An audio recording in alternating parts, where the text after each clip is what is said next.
Et bien voilà, avec le retour de l'hiver et le retour du confinement, nous allons retrouver un allié, un ami avec lequel nous allons passer de bons et chaleureux moments, c'est le cas de le dire, le home trainer.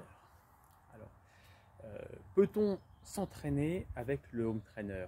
Oui, bien entendu, c'est un très bon outil d'entraînement qui va permettre de garder, voire de maintenir sa condition physique sur cette période. Quelques règles de base à respecter quand même avec le home trainer. Premièrement, le home trainer c'est une activité qui va être beaucoup plus exigeante qu'un entraînement sur route, dans le sens où on va toujours être en prise. Il ne va pas y avoir de moment de repos, donc ça va être plus exigeant pour les muscles, et les tendons, pour les articulations, dans le sens où voilà, on est toujours en train de pédaler, on est toujours en prise, on est toujours en train de s'opposer à une résistance. C'est un peu comme pédaler avec un pignon fixe sur la piste ou en extérieur.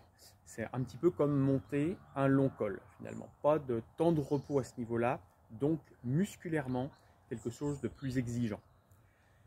Quelque chose de plus exigeant aussi au niveau du corps en ce qui concerne la thermorégulation, notamment, puisque à la différence de la route où quand on roule, eh bien, on va être finalement refroidi par l'air, la résistance de l'air à laquelle on s'oppose, par la masse d'air à laquelle on rentre.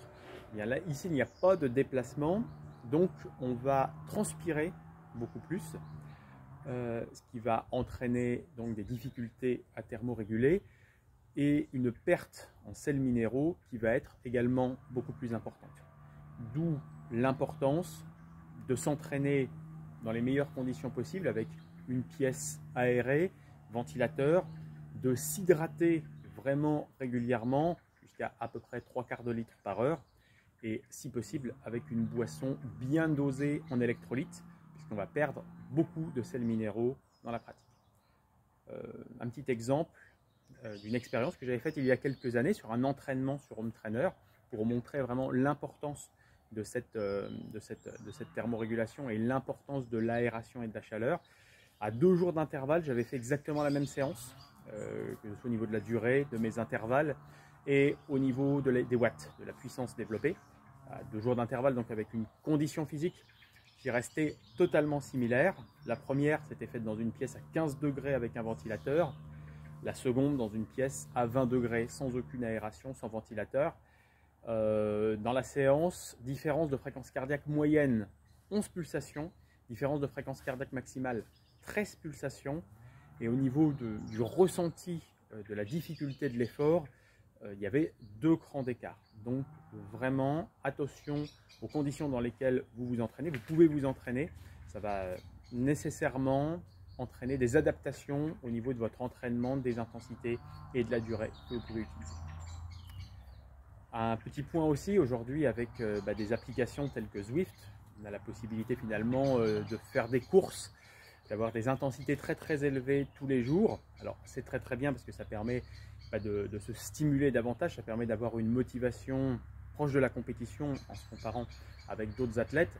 Ça peut aussi très vite entraîner finalement un surentraînement en se mettant toujours à fond.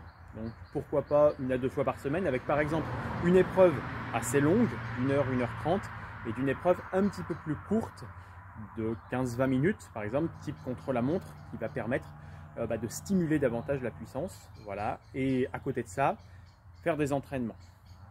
Alors faire des entraînements, comment on va faire des entraînements sur home trainer qui vont être généralement, et c'est conseillé, plus courts? On va privilégier la qualité et donc l'intensité.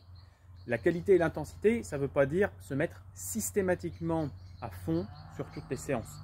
Vous pouvez très bien avoir sur vos séances, même des séances d'intervalle, des séances d'intensité, vous dire aujourd'hui je vais mettre une application, donc une puissance qui en résulte, à par exemple 7 sur 10 et d'autres séances beaucoup plus intenses où vous allez chercher à être par exemple à 9 sur 10. Donc à varier aussi intelligemment, notamment si vous faites des séances finalement de home trainer tous les jours ou en tout cas 4-5 fois par semaine, variez aussi les intensités et donc l'implication que vous mettez dans la séance. On va pouvoir travailler sur un plan physique peut être un travail très qualitatif. Je vous incite aussi à travailler les qualités techniques. Qualités techniques telles que la force, c'est-à-dire pédaler avec beaucoup de braquets, mais des cadences de pédalage qui vont être faibles, à des puissances qui vont être moyennes, hein, et des fréquences cardiaques donc, qui vont être moyennes, entre 60 et 75% de la fréquence cardiaque maximale, à I3 par exemple si vous travaillez selon les zones de perception de l'exercice. La vélocité, de travailler à haute cadence de pédalage, alors selon évidemment les qualités intrinsèques de chacun, ça va être pour certains, ça va être de travailler à plus de 100 tours, d'autres plus de 110 tours, d'autres plus de 120 tours minutes, en insistant aussi sur l'implication mentale qu'on met dans son pédalage. Essayer de profiter justement de faire des séances assez courtes, des séances on va être statiques, pour avoir une implication mentale dans la pratique plus importante, c'est-à-dire sentir dans le pédalage la poussée des pédales quand on est sur la phase donc, de poussée entre le point mort haut et le point mort bas. C'est principalement le quadriceps par exemple qui va travailler, muscle extenseur de la jambe. Ressentir aussi la phase de traction de la pédale, donc le cycle arrière entre le point mort bas et le point mort haut. Là ça va être les ischio-jambiers notamment vont être sollicités de façon importante. C'est essayer de ressentir ça, ce pédalage, qui est quelque chose finalement qui est naturel, qui est automatisé. Ça peut aider aussi dans la pratique de le conscientiser davantage. Autre chose sur lequel on pourra porter plus d'attention qu'on ne le fait d'habitude dans une pratique routinière qu'on a sur la route, c'est sentir vraiment les appuis, les pieds sur la pédale, les fessiers sur la selle, les mains sur le guidon, essayer de ressentir ces appuis et de les développer pour avoir à terme un peu plus d'efficience dans le pédalage. D'autres possibilités aussi pour l'entraînement, ça va être plutôt qu'effectuer par exemple une séance de 3 heures non-stop sur le home trainer, qui comme on l'a vu avant va être coûteuse, même si dans des bonnes conditions ça reste néanmoins tout à fait possible. Ça peut être par exemple de diviser les séances dans la journée. Admettons, si vous avez le temps, hein, certains sont confinés sans activité professionnelle en ce moment, c'est mon cas.